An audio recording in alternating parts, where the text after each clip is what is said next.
Violence. Protests mark anniversary of Myanmar army rule. Opponents of military rule in Myanmar are marking the one-year anniversary of the army's seizure of power with a nationwide strike to show their strength and solidarity amid concern about what has become an increasingly violent contention for power. Bangkok. A nationwide strike in Myanmar on Tuesday marked the one-year anniversary of the army's seizure of power, as sporadic protests and violence across the country raised further international concern over the ongoing struggle for power. Photos and video on social media showed that a countrywide, silent strike had emptied out streets in Myanmar's largest city of Yangon and other towns as people stayed home and businesses shut their doors in a show of opposition to army rule. Clashes and violence were reported as well, as the country faces an insurgency that some UN experts now characterize as a civil war. Local media said an explosion killed at least 2 people and injured dozens at a pro-military rally in a town on the eastern border with Thailand. The cause of the blast was not immediately clear. The military's takeover on February 1, 2021, ousted the elected government of Aung Suu Kyi, whose National League for Democracy party was about to begin a second term in office after winning a landslide victory in the previous year's November election. Widespread nonviolent demonstrations followed the army's takeover, but armed resistance arose after protests were put down with lethal force. About 1,500 civilians have been killed, but the government has been unable to suppress the opposition. The anniversary has also attracted international attention, especially from the United States and Western nations critical of the military takeover. President Joe Biden in a statement called for the military to reverse its actions, free former leader Aung San Suu Kyi and other detainees, and return Myanmar on a path to democracy. The U.S. on Monday imposed new sanctions on Myanmar officials, adding to those already applied to top military officers. The measures freeze any assets the listed officials may have in U.S. jurisdictions and bar Americans from doing business with them. Britain and Canada announced similar measures.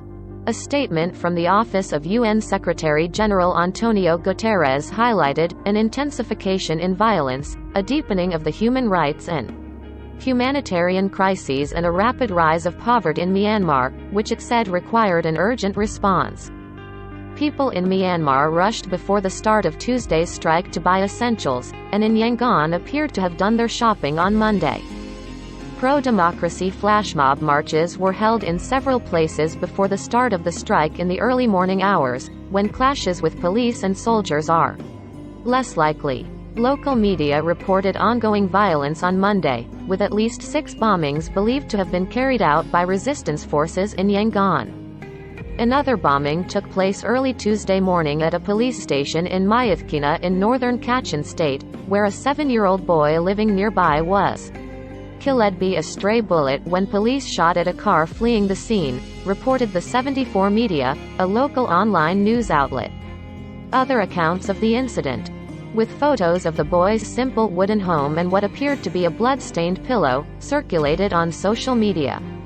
Opposition militants carry out daily guerrilla actions, while the military engages in larger-scale assaults in rural areas, including airstrikes, which are blamed for many civilian casualties.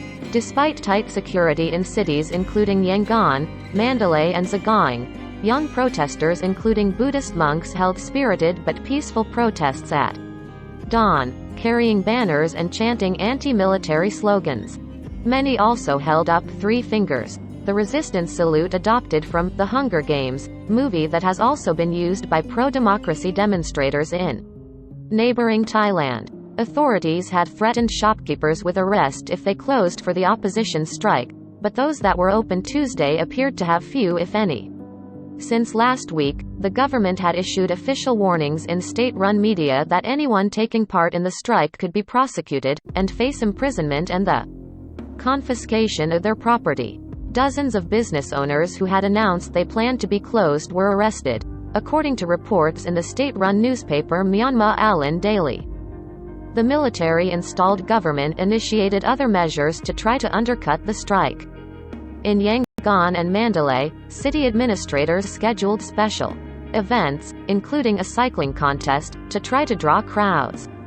City workers in Yangon were told to attend during strike hours, according to leaked documents posted in social media. Several pro-military demonstrations, widely believed to have been organized by the authorities, were also held.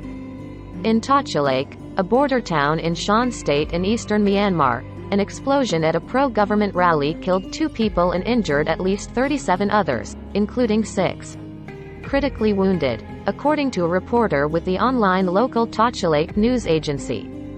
The reporter, who declined to give his name because of the political sensitivity of such news, told the Associated Press in a text message that most of the marchers were ex-soldiers or villagers brought in for the demonstration. No one has claimed responsibility for the blast, which was also reported by other news outlets.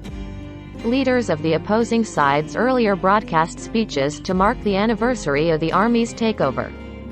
Dua Lashila, acting president of the opposition's National Unity Government, vowed that his group will carry on with the people's revolution against military rule. The NUG, established by elected lawmakers, considers itself the country's legitimate administrative body and has won the loyalty of many citizens. The military has branded it a terrorist organization. Senior General Min Aung Hlaing, leader of the military-installed government, delivered an hour-long speech where he pledged a genuine and disciplined multi-party democratic system, calling for cooperation, so as to achieve a better future for the country and people. Myanmar's military said it seized power because there was widespread voter fraud in the 2020 polls, an allegation that independent election observers have said they've seen no serious evidence for.